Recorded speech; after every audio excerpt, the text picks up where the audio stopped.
Good day and welcome to Mission Control Houston, where the team of flight controllers is watching over systems aboard the International Space Station as it travels about 230 statute miles over the eastern coast of the United States. On duty today as the flight director in charge is Emily Nelson, with Shannon Lucid, a veteran astronaut serving as a spacecraft communicator, talking to the Expedition 29 crew aboard the International Space Station. Of course, that's Commander Mike Fossum and Flight Engineer Sergei Volkov and Satoshi Furukawa. Of course, Volkov from the Russian Federal Space Agency and Furukawa from the Japan Aerospace Exploration Agency, two of the key partners for NASA on this orbiting outpost, along with the European Space Agency and the Canadian Space Agency. Today has been a day for these three crew members devoted primarily toward preparation for the arrival of new crew members and for their departure. The newest members of the crew are scheduled to launch from the Baikonur Cosmodrome in Kazakhstan late the evening of November 14th, Houston time. That'll be Dan Burbank, the future commander of the space station, along with Anatoly Ivanishin and Anton Shkaplerov, two of the Russian crewmates that will be joining these existing three crew members for a relatively short handover period. The handover period only about 6 days long because of the delay in launch of the next three crew members following failure of one of the Progress launch vehicles, which had some similarities to the Soyuz rocket that will be used to launch those crew members. The Russian team in the Russian Federal Space Agency and their contractors have done a thorough review of the cause of that and determined it was some debris in one of the fuel lines.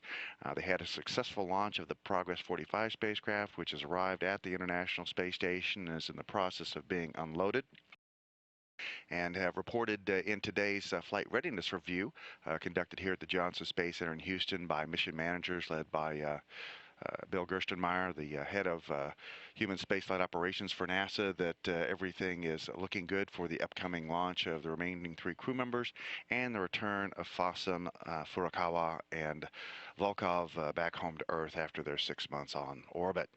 Among the things the crew did today, in addition to preparing for their departure and the arrival of their new crewmates, was to do a reconfiguration of some power systems.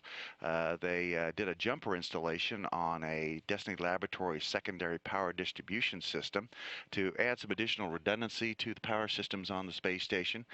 They have been noticing some irregularities in the signals from one of the main bus switching units. There are four of these that are located on the S0 part of the truss. That's where the truss connects to the Destiny Laboratory module. And just to provide the maximum redundancy of that switching unit, which routes power throughout the space station, they installed a jumper inside the lab, and that all has been completed well. Crew also today did some experiment work. One of the experiments that they worked on was called SODI by its nickname, which stands for Selectable Optical Diagnostics Instrument, and it's an aggregation of colloidal solutions. Colloidal solutions are those like paint where you have solids that are suspended within the liquid, and this particular experiment studies how those kinds of colloids aggregate or mass within the liquids on board in the microgravity environment. One of the most promising applications of this kind of colloidal engineering is the fabrication of photonic devices. These devices have to have structures whose scale length is comparable to the wavelength of light and that are ordered in all three dimensions. Gravity plays a disturbing role in the development of these on the Earth, and so these space experiments are looking at how we can improve on those materials. Satoshi Furukawa was the main person working on those activities today. And you can see him in these live downlinks as he's working with the setup of some of the optical equipment that's associated with that SODI experiment. Also on tap today were some routine water processing apparatus activities by Commander Mike Fossum. Fossum was working on doing the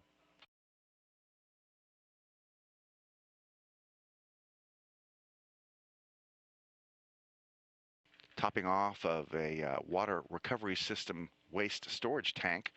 That's the tank that stores the brine from the water recovery system on the International Space Station, which recycles human waste, urine, and eventually turns it into pure drinking water that can be used by the crew for a variety of purposes, including meal preparation, hygiene, and other uses on board the space station. Some pretty spectacular views coming down of the eastern coast of the United States and Canada over Newfoundland as the International Space Station orbits about 230 statute miles over the Canadian partner in the International Space Station effort. Fairly cloudy up there as winter begins to set in.